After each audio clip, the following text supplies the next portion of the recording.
Good evening from Sacred Space at Titania's Realm. It's 10:46 p.m.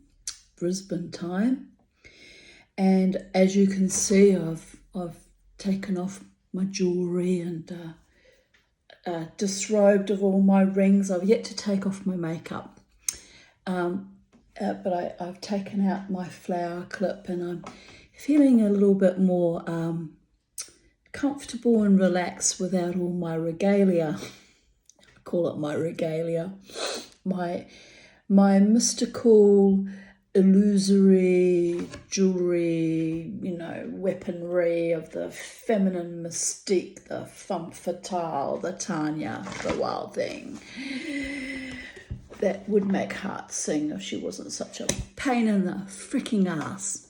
But anyway, I'm making this video because I wanted to show you I'm absolutely awestruck and delighted that I attended the poetry reading this evening on the spur of the moment, because I only saw the advertisement for it this morning. It was late morning actually, and I spontaneously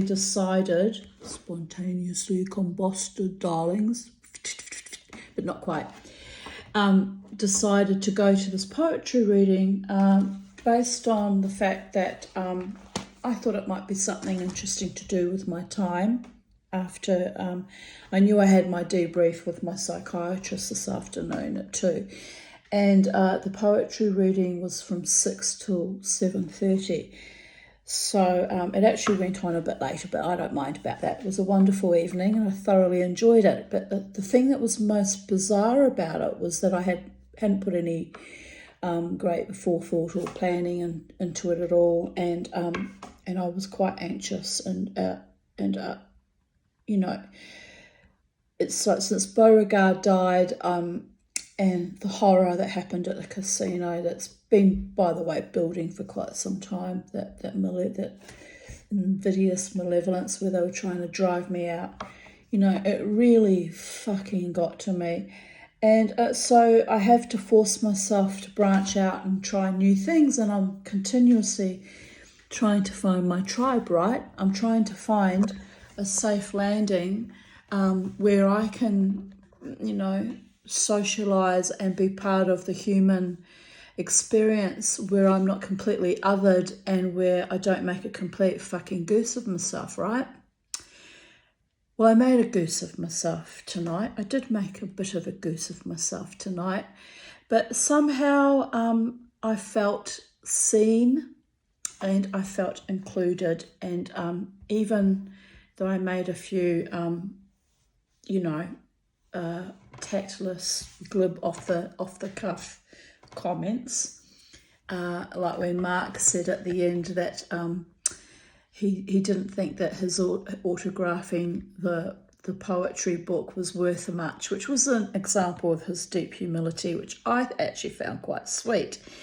I found myself blurting out that the books will be worth a lot more when he's autographed them when he's dead, which was very tactless of me, given that we've just come out of the COVID nightmare, right? And people are very fearful of death at the best of times, but especially now it's kind of a raw razor's edge that we're all riding. And I realised as soon as I said it, I thought, oh, you silly cow, why would you say that when people were so mortified and terrified of dying and death? So I quickly covered for it by saying, look, I said, oh, please, don't take any notice of what I just said. I said, I have a very sick sense of humour.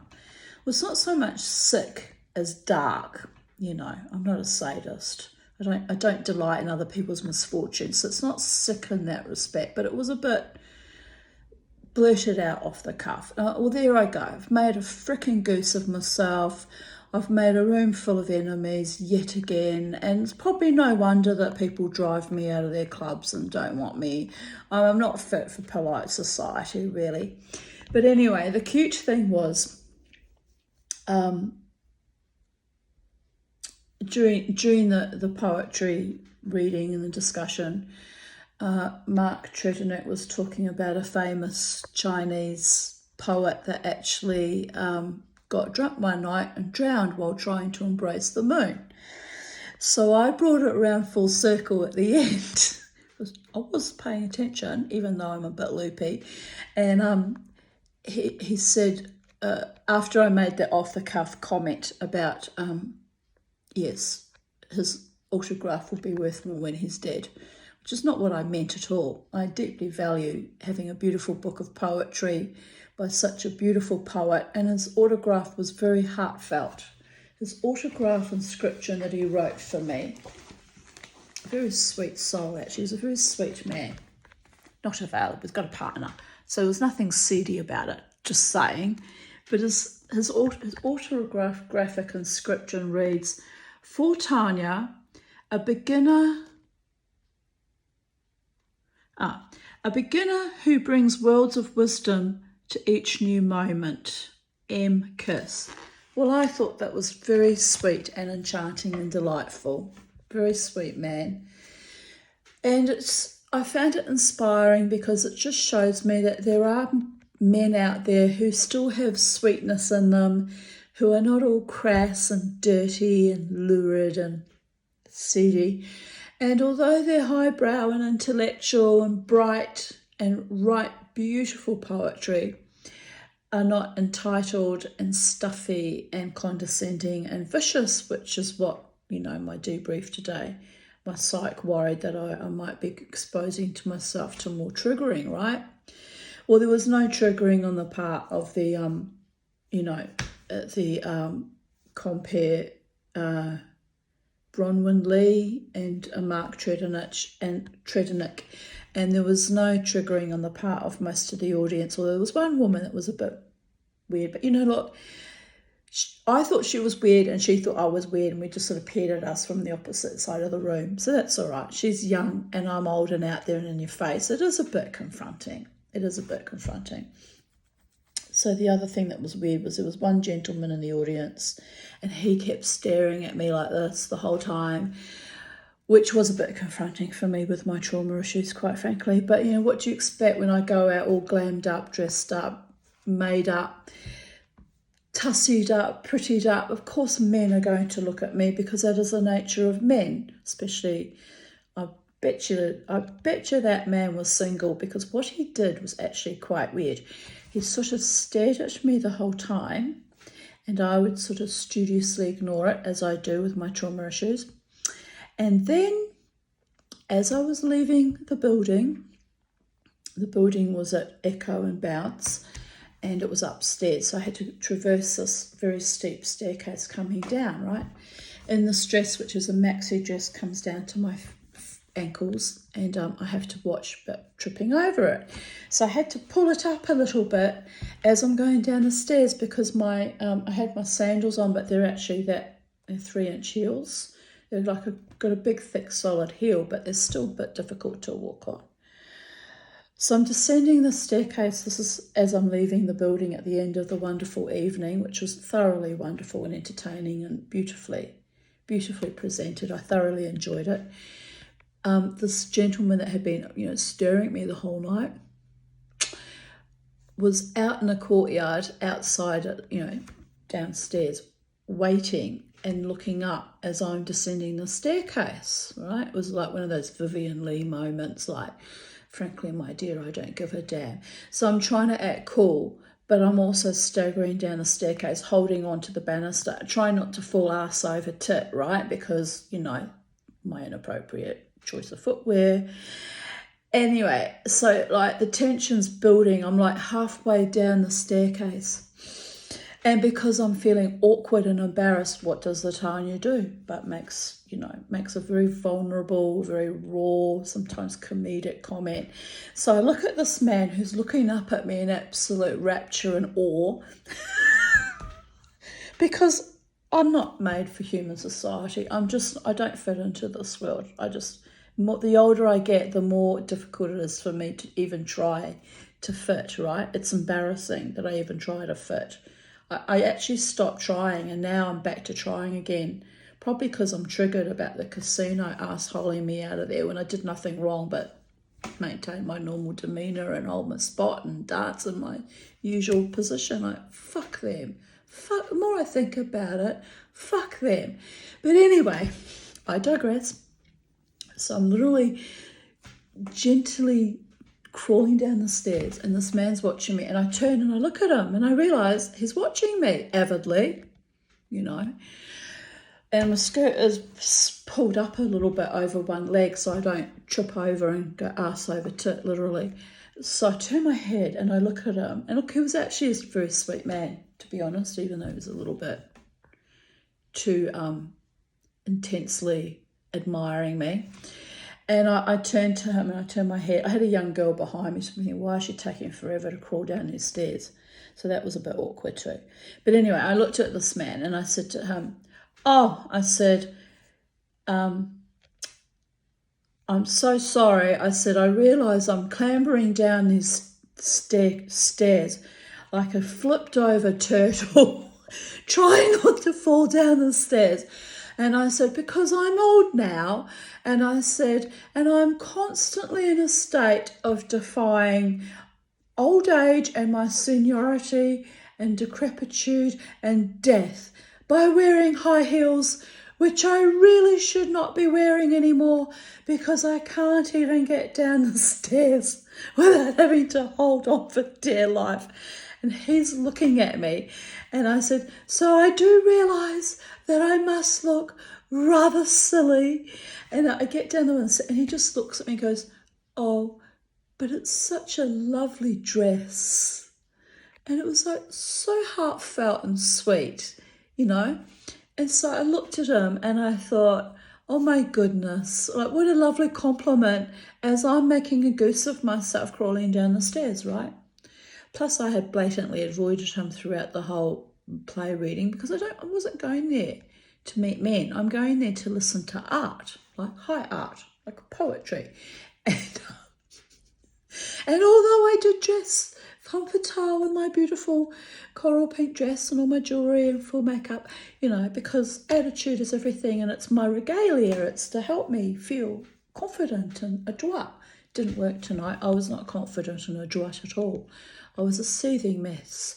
But anyway, the people there were very kind to me and tolerated my blurting out of too much information about myself and telling too many personal stories. It was really quite inappropriate for me also. But it was in a context that I met this lovely woman came to sit beside me and we got talking, and she and her husband make pens out of Australian native timbers. And she also does inlay sort of opals and other gemstones into the pen blanks, which was really, sounded quite delightful actually. So I showed her, I'm not wearing it now, all my sterling silver rings that I've been making. And she says, oh, I want to get into silversmithing.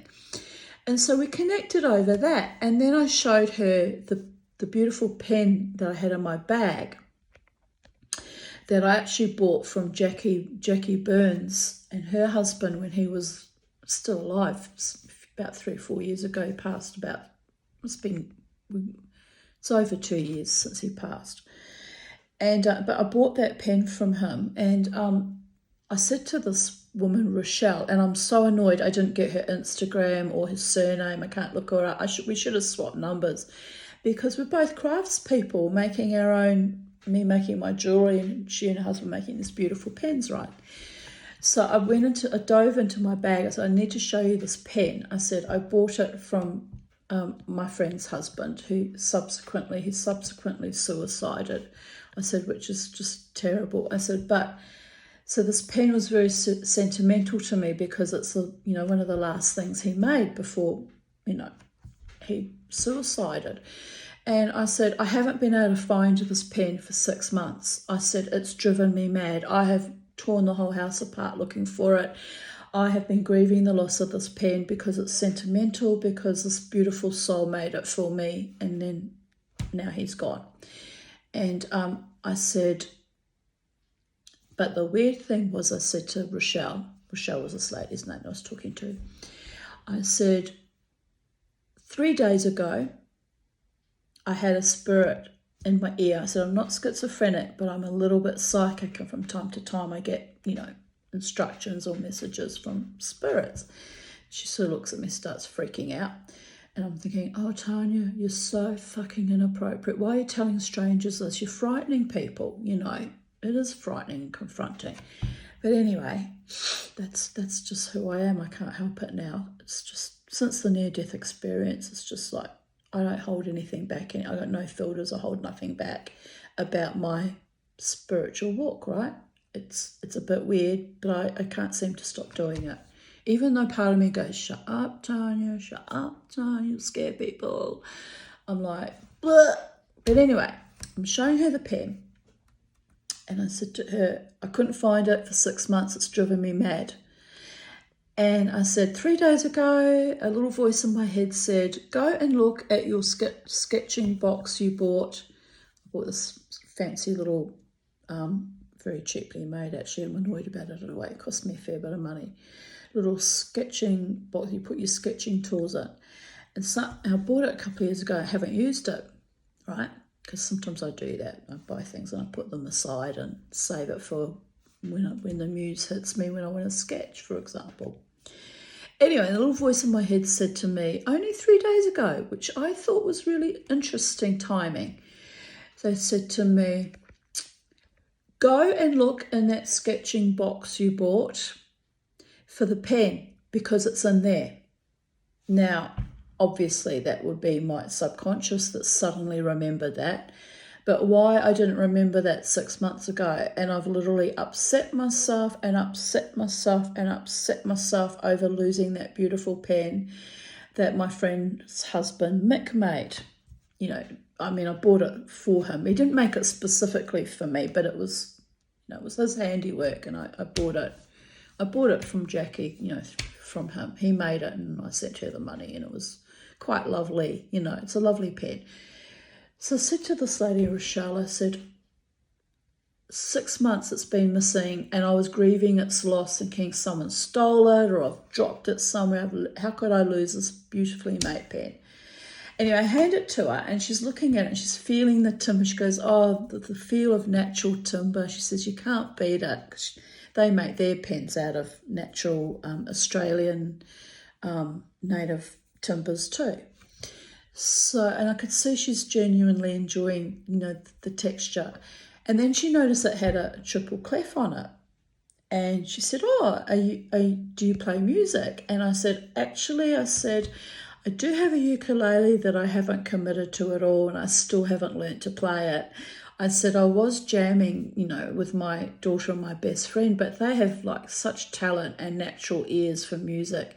And also they sort of were a bit more advanced than me, that they'd come and jam. And I said, they'd be like racing ahead and I'd be plunking with C, D, E, And I said I'd feel inadequate, so I kind of quit. But I said, I do need to persevere and learn the ukulele. I need to just get off my ass and do it. And I said, but I'm so busy with other activities like silversmithing now, I don't really have the time to apply myself to the ukulele. And then she sort of looked at me and smiled and she said, do you sing? And I said, no. I said, it's interesting that it's got the triple clef on it, signifying music. I said, because I don't sing. But I said, I only discovered about 2 years ago that I can actually sing. I said, because my whole childhood, this is the truth, people, my entire childhood, my much older sister, who was 15 years older and should have known better, and my parents, every time I sang as a child, the three of them, I said, my sister's a wonderful singer, mind you, so there was a little bit of competition and rivalry going on there. But whenever I attempted to sing as a child, the three of them, my mother, my father, and my half-sister, would say, please don't sing, you're out of tune and you sound like a cat being strangled and it's just terrible, like just don't do it. And they prevented me from singing, and they actually told me, like right up to adulthood, that I couldn't sing and that I had a terrible voice. So Rochelle's listening to me, frowning. She said, oh, that's not very nice. And I said, no. And the problem is, the weird thing is, 2 or 3 years ago, I said, my daughter sings beautifully. I said, she's actually an actor. I said, but she also sings. She's a wonderful natural ear for music. And she teaches singing. And I said, so one day I was singing a song. I can't remember which song, but it's some song that I actually remember the lyrics to. Because the other problem I have is I'll start a song, but I can't remember the lyrics. So I might remember the melody, but I'll mess up all the words. Like, it's almost like I'm a bit handicapped, really. It's embarrassing. But anyway, I said to her, well, 2 or 3 years ago, I'm singing this song. Can't remember which one it was, but one I obviously know well. And my daughter went, wait a minute, Mum. She said, you're singing that song in tune. And I went, no, I'm tone deaf, I can't sing. And she goes, no, Mum, not only are you in tune, but you are actually harmonising as well. Who taught you to do that? And I went, no one. I said, probably from all the years of dancing for the bands, that I've picked up a little bit more of a, I must have picked up a little bit more of the language of music, of singing and the musical side, because I was never musical as a child. They literally used to tell me to shut up. It was so awful, they said. But was it, or were they just abusers in more ways than one, darling? Because they really were horrible, horrible, abusive people. So anyway, so I said to Rochelle, so I got quite a shock to discover that not only can I sing, probably not every song, probably not difficult songs, but not only can I sing now, but I actually harmonise. And Rochelle said, what a terrible thing to do to a child, telling her that she can't do something when you can. And I said, well, I don't know if it was a gift that I acquired over time, or whether they really were that horrifically abusive, but it's very strange that I was told I could never do a thing, and now I can. And I said, it's like with the silversmithing. I said, I spent a year struggling to do soldering, and I would get myself all tussied up and all distressed and all, upset because I couldn't solder. I said, and then one day it just happened as if by magic. So I said, I'm a bit like that. It's like I tend to overthink things. And if I'm overthinking things, then I'm not achieving it because I'm getting myself all anxious and all weird and, oh, you'll never be able to do that. And then one day, just bang, do it. And it's so easy, And it's like, how did that happen? It was something I never thought I'd be able to achieve.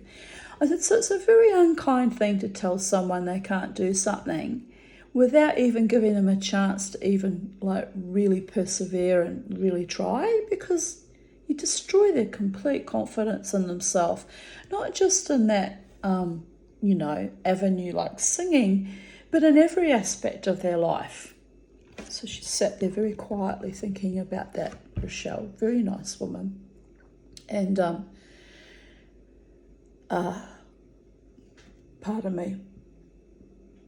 I regret that we didn't swap numbers or swap Instagram, because I would have liked to have kept in touch, because she was an artist and she was lovely. So anyway, so it came to buy the book, Mark's poetry book, and I went to give them cash. It was $35. Went to give the young man at the counter $40. And the young man looks at me and freaks out and said, I didn't expect cash. And I said, well, I can pay. They had one of those square things that you pay. I said, I can pay by FPOS if you prefer through your square. I said, cash is king.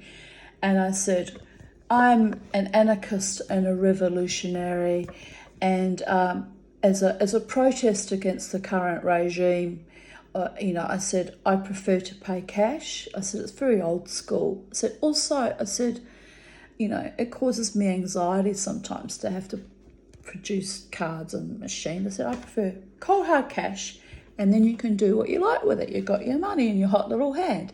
So Mark stepped forward, he goes, I really would like the cash too. So then the young man went downstairs and got the change, $5 change, gave me the change. So, sweet, everything's sweet. But of course, in the process of telling them about my being an anarchist and revolutionary, I blurt out, when they wanted to take away our disability pensions and our houses, and if we didn't do this, I said that was just the absolute act of ghastly totalitarianism and horror. And I said, so as a protest against everything that's happened to us in the last 4 years, I'm deliberately choosing to pay cash when I have it, because I said real money is real money.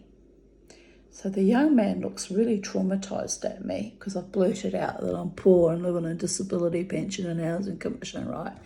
And I'm like saying to myself, you silly cow, you stupid bloody bitch, why do you do that? Why do you put yourself down? Is it attention seeking? Why do you do that? Why does anyone need to know that you're poor and live in housing commission? Like, who gives a fuck? But it wasn't meant that way. It was just that I was explaining why I was really adamant about choosing deliberately as a daily protest to pay cash. And the thing is, I very rarely have cash in my purse anyway, but I did happen to have that cash tonight. So anyway, Mark signs the book and I was very thrilled to meet him and I thoroughly loved his poetry. Would you like me to read you one of his poems? It's just beautiful. I'll read you one because I like reading poems. And I'm so happy about this book. And even though I made a goose of myself and I was a bit of a twat and I embarrassed myself in many ways because I'm not fit for human consumption to be out in ordinary 3D reality world with ordinary 3D mortals, I found a bit of a kinship there with this lovely poet man because he was a kind person and his partner seemed a very kind person. And most of the people there were kind. It was just me being all weird and anarchistic and revolutionary and, anxious. My anxiety is so bad now. It's really out of control. There's nothing I can do about it. I'm not going back on psych meds because they made me drool and shuffle. And I can't afford the legal cannabis oil prescriptions because it was $185 for 25 mils and then was never available when I tried to get it. This was like 3 years ago now.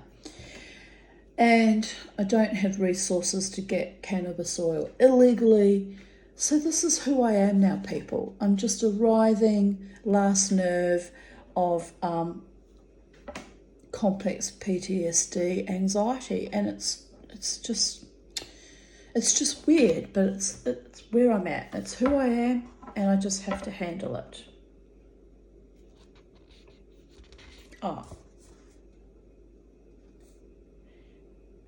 So this one's just come up. He wrote about his dog sonnet. It's probably going to make me cry because I still miss my Beauregard. It's all a bit raw still, really. Dog sonnet. For Honey when she was young.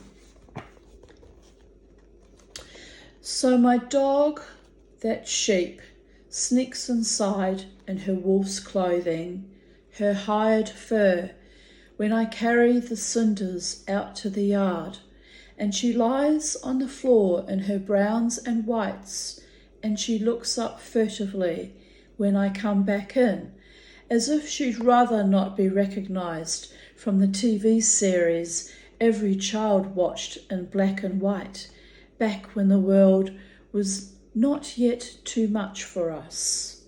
With pious, world-weary poise, she folds her paws in their long white socks, and she rests her long head there as if in prayer.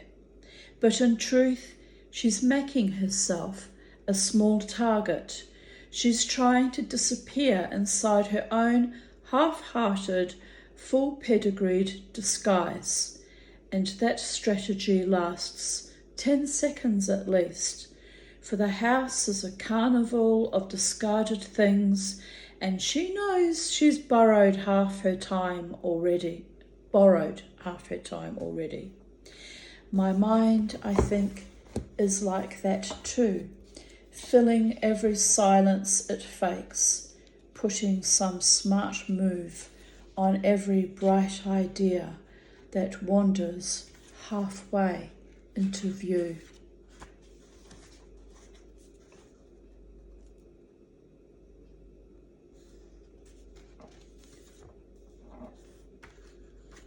I'll read a couple more. This one he actually did read at his poetry reading, and it's just lovely. There was another one I'm trying to find, but I don't remember the title, but it's in here somewhere. But this one's lovely too. Several birds and a dog.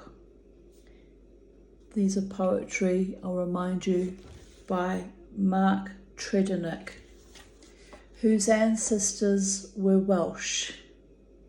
So I have this Celtic ancestral connection, drawing people into my energy, one-off encounters like this evening, and they're Welsh or they're Scottish or they're Irish. So I find that very fascinating, how my Scottish ancestors are literally calling me home all the time to the British Isles.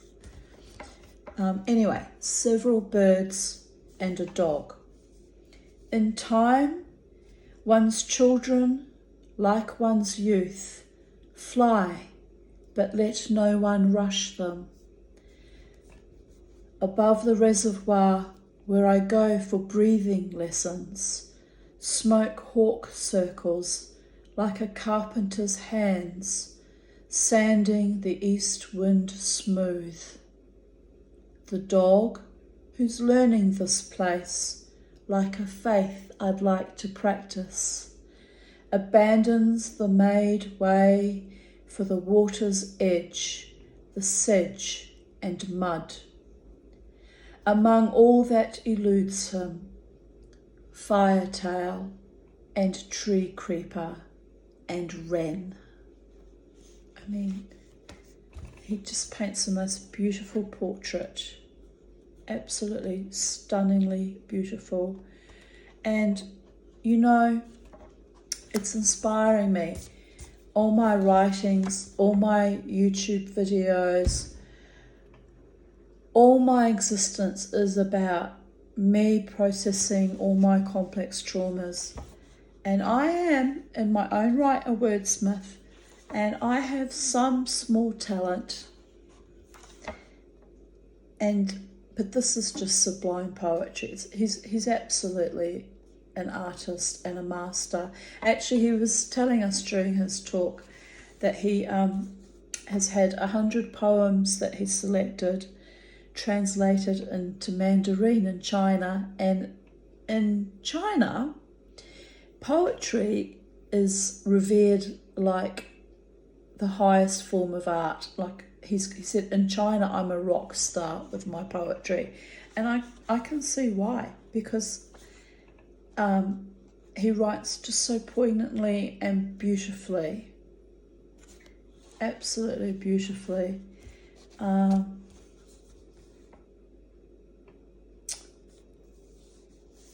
Here's another one. White-faced heron on the Bong Bong Flats. If I were painting this, I'd leave it pretty much alone. The clouds engorged and urgent as love, the flats thatched with summer, the river as ever silty and recalcitrant and low. The things in their places compose themselves after a fashion no fashion can touch. But this looks about right to me. Or perhaps I daubed that some purple down the bottom right-hand corner, just where the heron works, the drainage ditch, her bill, she hopes, as sharp as her hunger. Just to counterpoint the cloud and pin it down. The body of the bird, a rhetorical question, is the colour of the rain, that swarms the coming storm, snagged in the dusk on the mountain. Her eponymous face is where the sun burns through. And how will I treat the rain, which hazes us now and grazes the bird, a study toward the larger work that's coming. I'm so pleased I bought this beautiful book of poetry. I really am. You know, it's like, it's just so soul nourishing. And I very rarely buy books of poetry. I mean, I have poets in my collection, like, because I'm a depressive, would you believe it? Stevie Smith and Sylvia Plath, and, you know, I mean, great poets and artists. And I have W.B. Yeats, and I have, you know, Shakespeare, and I have all sorts of things. But this is just so, the imagery is so typically Australian too, the way he incorporates the landscape and the descriptions of the land. It's just kinship with the land. It's beautiful, absolutely beautiful. Here's one I flicked open to randomly. Revelation Days for Ali and Thomas. The days have turned biblical, warnings come to pass, warnings come home, home become prodigal, prophesied dooms become the rooms in which we still refuse to wake. Jung always said that uncomfortable truths we could not acknowledge in our natures would grow monstrous in the dark of our inattention until they took over the joint we thought we ran. And so one day its fires burning in the green in every southeast forest, brown and downing every soul. Oh, excuse me. Sorry, start again. And so one day its fires burning all the green in every southeast forest, brown and downing every song. And the next day it's the drought come to town on the north wind, a red scrim varnished over everything at dawn. And on the next day it's hail, hard as artillery, fire and cold cluster bombs on the capital. And for many days then it's smoke where sunlight used to play, smoke become the nation's largest export after coal and overpriced education. Until it's fire again, for these are days you cannot douse. And then it's darling showers, and then it's thunderstorms at breakfast, when you could have done with them at dusk, when the day refused to cool, or the sea breeze where it always washes in, to come, and just for a moment in a morning rain, the miners make a contrapuntal noise about, you could almost begin again to imagine that we and all the living things the temperate earth had hosted for so long had not become the weather's orphans, the days a climatic concentration camp, the suburbs, the leading edge of the sort of catastrophe you conjure by neglect. And on the wind chime's tip, one drip hangs, tough against all that wants to change, and the rain falls on and stops and comes again.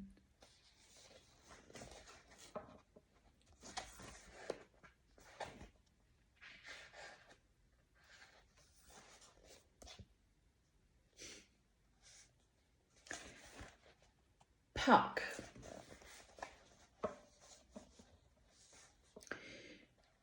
One flash puck. The casement window in the McDonald's at Pacific Central backs onto the park, but not a person in there is looking out. On 6 screens, the Vancouver Canucks are tied at ones with the Devil, the LA Kings, and 37 faces are tuned in. The game is a slick and elegant brawl, and the ball is an offcut that moves faster than light, and the connotation of every flash and feint and thick melee is lost on no one here but me. The commentary is an arcane discourse as slick as the puck, and the subtext, transcribing it at the bottom of the screen, is losing more ground than I am. Behind the slower screen, to which I turn for solace, 3 tall trees move like shadow puppets in the half-light of 3/4 time. One, a chestnut, I think, stands stilled by its own art, white blossoms festooned in its hanging limbs, pale beads in its dark dreadlocks. The game ends badly for the Canucks, and the faithful evacuate McDonald's as if it were an emergency. Everything that mattered as redundant now as cold fries and paper cups. So much rapid hunger unrequited. 2. Slow puck. And now I sit on the train thinking how little I know about love after all these years and road miles. Thinking, waiting for the wheels of the world to turn again, I'm closing in on the end of the longest day of my life, a Sunday. I started in one hemisphere and started again 15 hours later in the other. Beside the track, 3 games of soccer, kick the covers off, 3 blue balls under orange lights. And on the mountain, there are lights on the snow like the headlamps of cars queued at a crossing. Love is short, wrote one of the artists at the show I saw this afternoon. But thinking about love never stops. Love never stays, but it never stops. And still the train sits. You can't make art till you remake yourself, wrote one of the automatists. Love remakes us by taking us apart. Most of me stays lost in the dark. I go looking for a pen, and what I make is a hole the same shape as anyone's guess at who I am, where I've seeped through the black wash. The train trembles softly and starts at last its 4-day pilgrimage back the way it came. On the pitch, the soccer is still in flood, and at the top of the mountain, the lights are still a log jam waiting to break.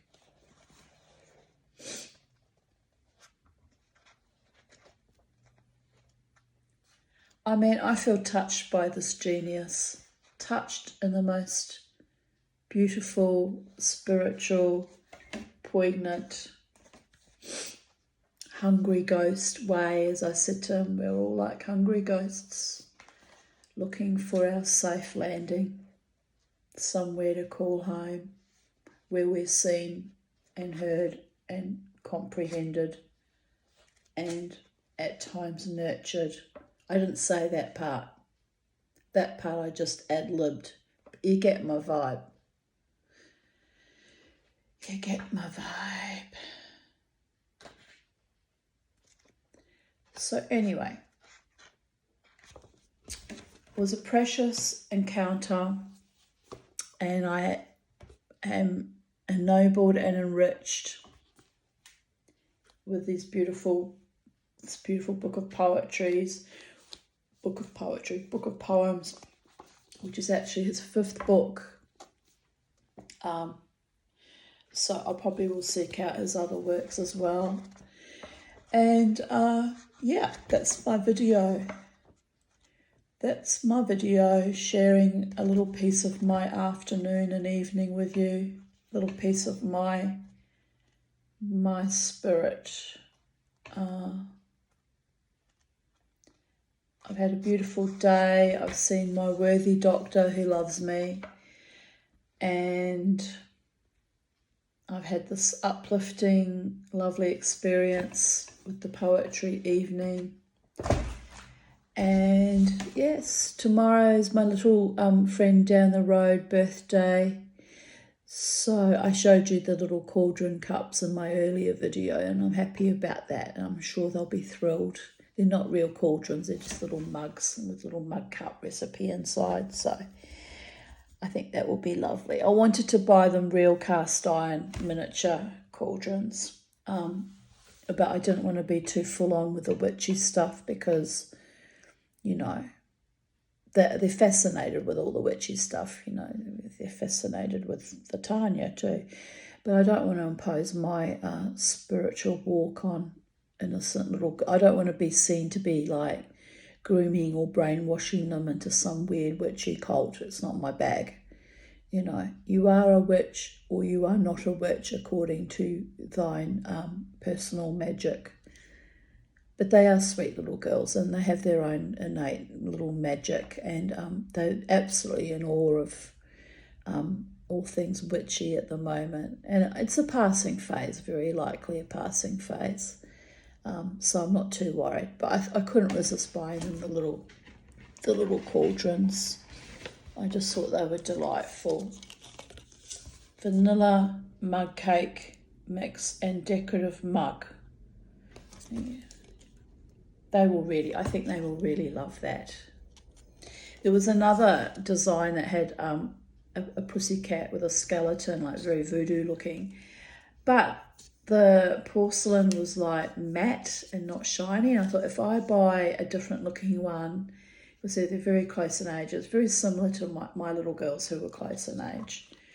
If I buy a different one, then there'll be a fight. Like, why have you got that one? I want this one. So I bought exactly the same, and hopefully they won't, or they can't fight because they got exactly the same one.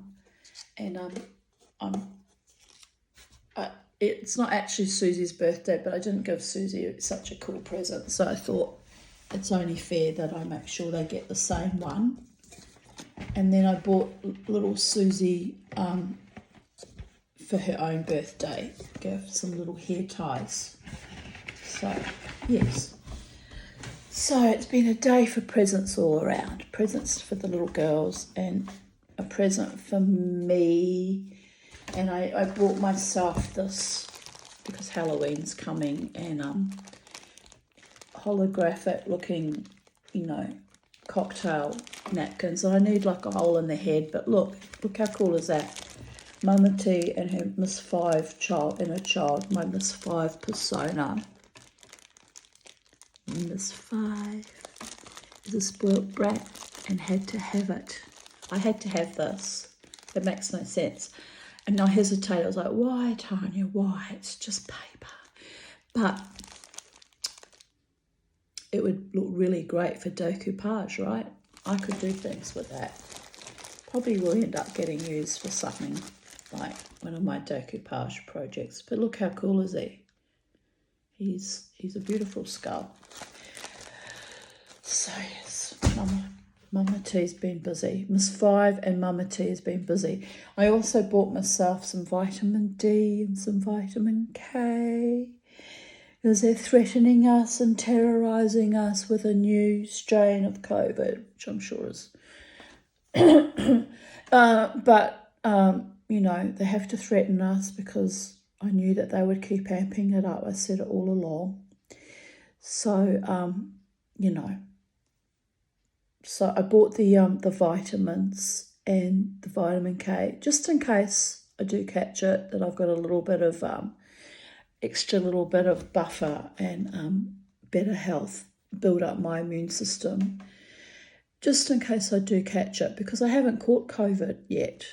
It's actually quite astonishing because, you know, at the beginning of it, they made it out to be so highly contagious and life-threatening, and me with my shitty bad lungs, who nearly did die last year of my usual bronchitis. I think that was a mold infestation as well in my lungs. I was very, very ill.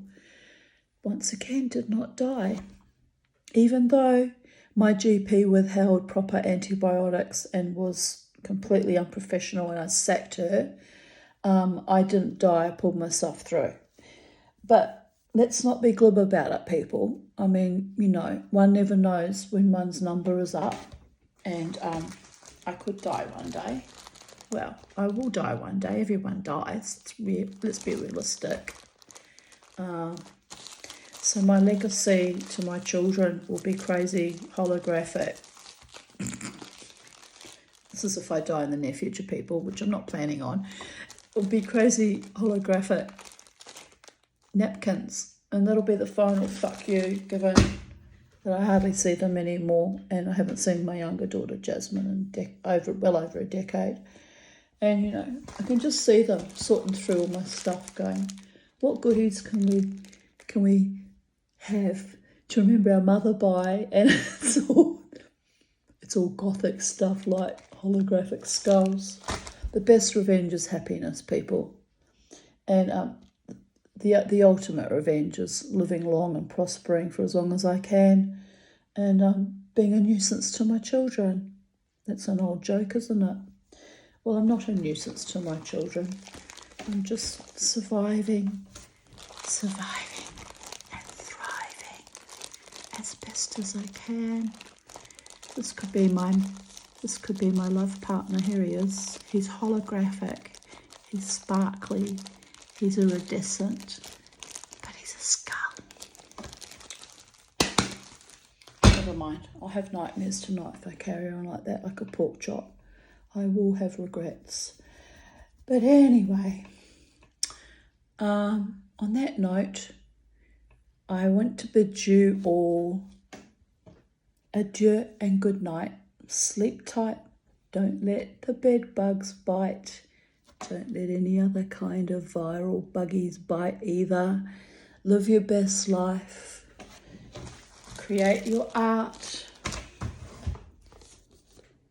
Write your sublime and beautiful and poignant and worldly wise and magical poetry.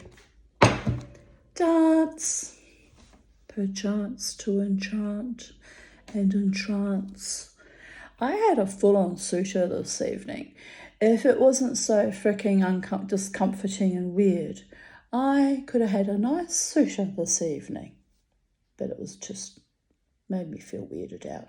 But it's not the man's fault, it's my fault, because I'm weird. And I don't want to be, you know, preyed upon or seduced. I just want to live my best life and be happy and have healthy, constructive, nurturing, kind, honouring, respectful, adoring loves. Treat me with respect.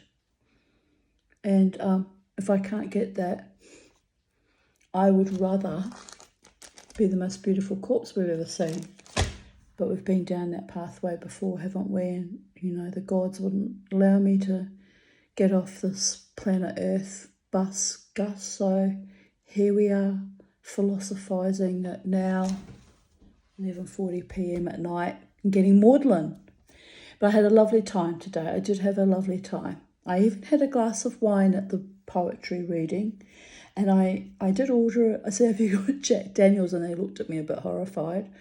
But the reason why I drink Jack Daniels is because it tastes like caramel and I don't get drunk on it.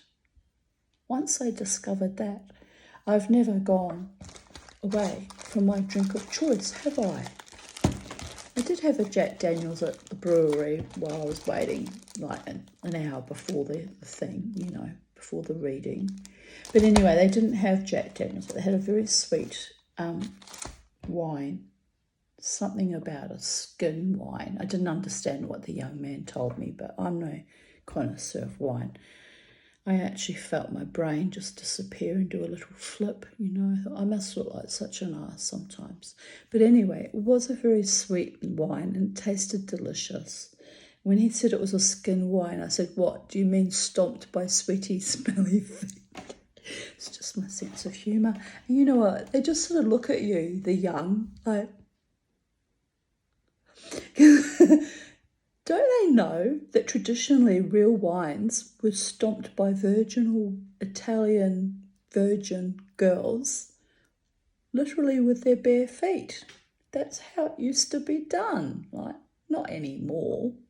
Everything's all mechanised and brutalised.